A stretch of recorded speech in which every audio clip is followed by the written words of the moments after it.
Blog Talk Radio. So, when we speak with those individuals who, have a certain level of expertise with regard to, because if we're talking martial law, we're talking military, right? Mm-hmm. When we speak with these individuals, they express the importance of nationalities, and that military knows what nationalities are, and that they're going to require that you confess your own when time comes to confess. Okay. And that's going to determine the jurisdiction, right. whether you're going to be protected as a quote-unquote national by the guards, or whether you're going to be insurgent or a stateless person or somebody improper persona who doesn't honor their foremothers and forefathers, so your days are going to be cut short on the earth plane. Nothing personal. That's just what it is, because this is where we're at. And always keep in mind that the military and all these people, they have constitutional obligations, right? Okay. Their oaths are to constitutional enforcement. So when they start playing kill people in the street and all that stuff, remember that they're dealing with unconstitutional people. So that's why that activity gets a pass, because they're not violating humans. Right. Like we use with the Black Lives Matter block the highway people that got run over. You don't see no police chasing those people down the street after they run over people. Police are there at the protest. How come this guy just drove through 20 people, right? People flying in the air and all that type of stuff, and no police didn't chase him? Why wouldn't the police chase somebody? Isn't hit and run a supposed crime? Yeah, it's supposed to be. Okay. But not if people are in wrong status. Oh, all right. And then that's what we're trying to get our people to realize, why Brother Amazight is on every social network platform putting this word out, because somebody's got to tell them. Yes. You know what I mean? And majority of people at this time, they want to know. But the problem is that, people aren't telling. That's why we're here, so people can be told. Even though man knows not by being told. But we're telling you reference points so that you can further find out more, so you can save yourself. Because that's really what it's coming down to, saving ourselves. So, like what you're talking about, if you have the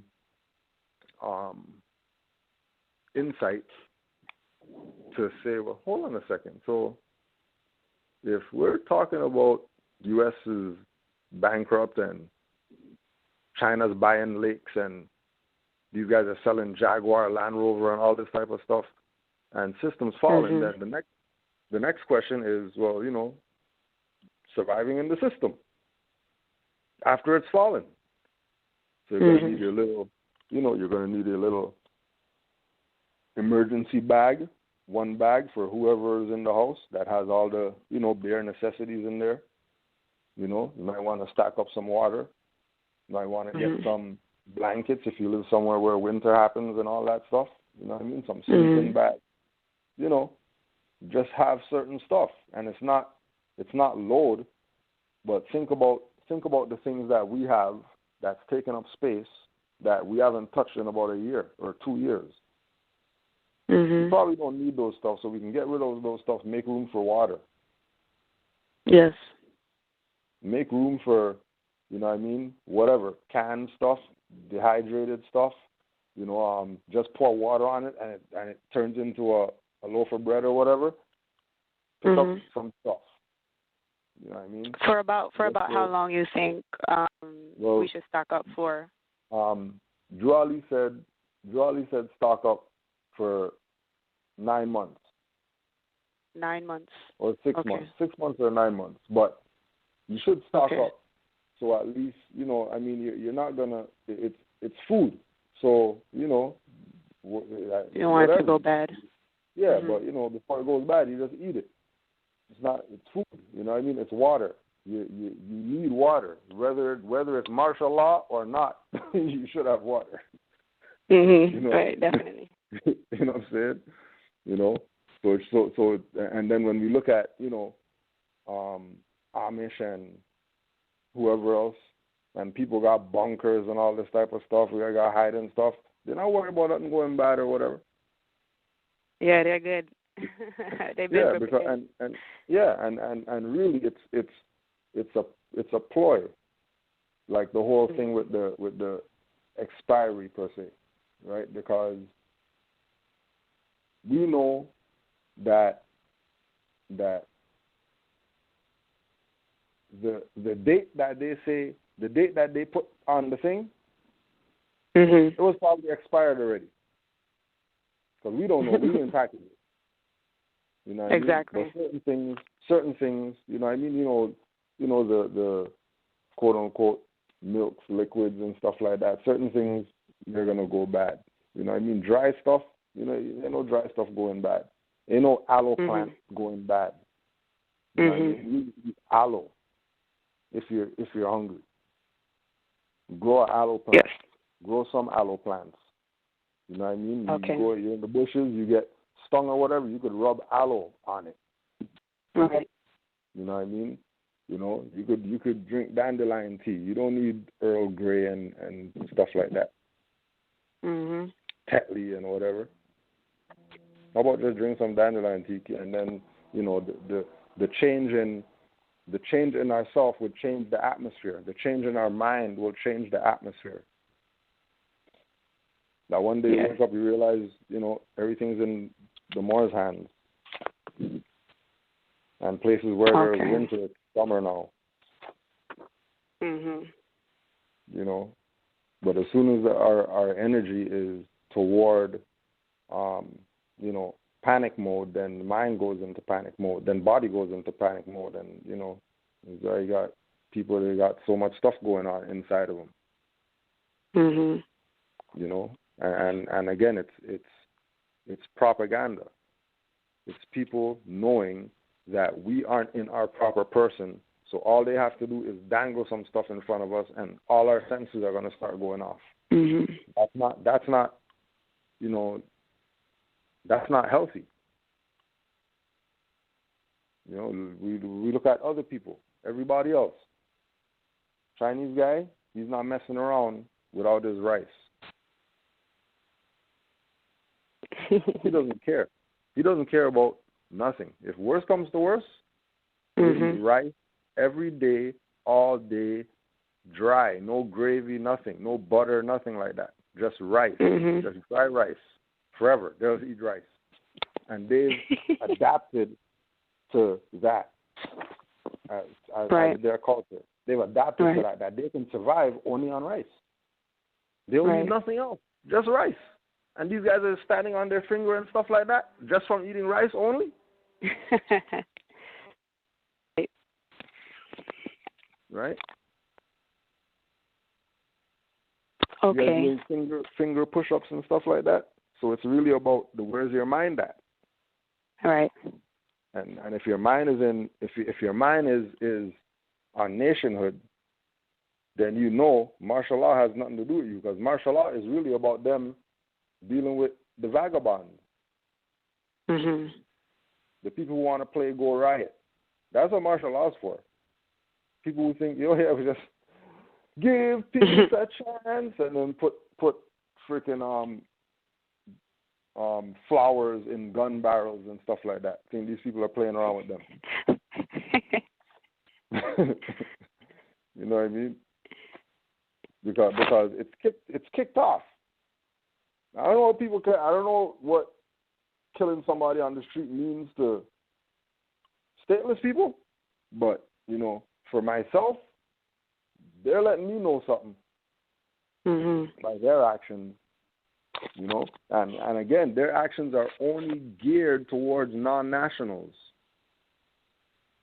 Okay. Their actions aren't geared towards people who have nationalities or who have some type of allegiance to a nation. They only go after stateless people. Okay.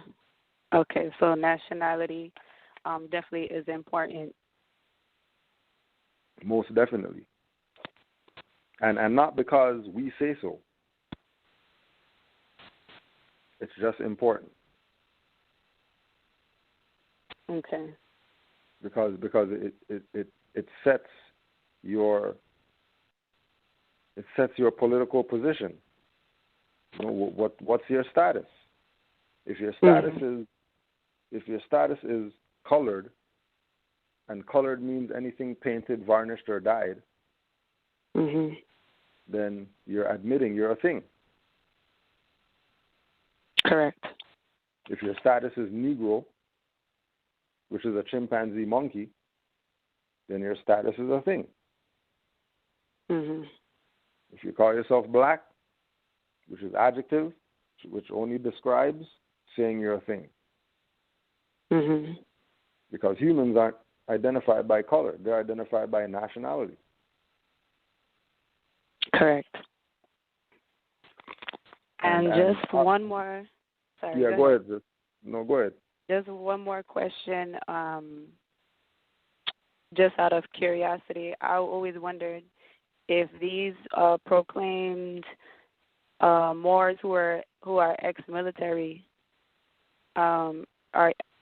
is there any group of them that's starting like some sort of our own military or law enforcement? It's more so about, well, first of all, those individuals they're in a very tightrope position because the things that they have acquired as far as knowledge in the military is not something they got overnight. And to prepare somebody for that is not on some range. Like, you have to be in there. You have to be in battle to really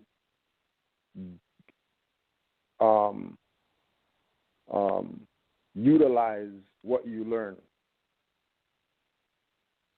Like, you're not utilizing nothing in training. Okay.